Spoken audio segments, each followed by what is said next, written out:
Huwag mong sabihin sa iba ang 5 bagay na ito.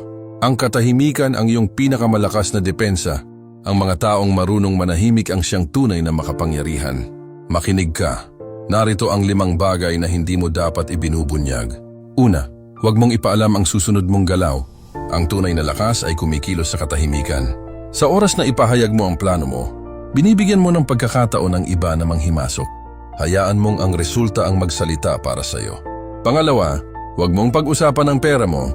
Kung kaunti ang meron ka, mamaliitin ka. Kung marami naman, kaiinggitan ka. Panatilihin mo silang nagtataka, hindi usapan ang laman ng iyong bank account.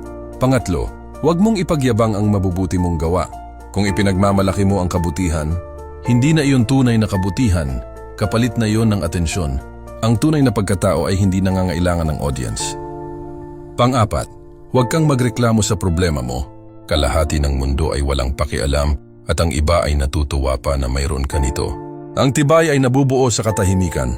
Pang-5, huwag mong ibahagi ang sikreto ng pamilya. Ang tahanan mo ay parang kuta. Kung ano ang nangyayari sa loob, dun lang dapat manatili.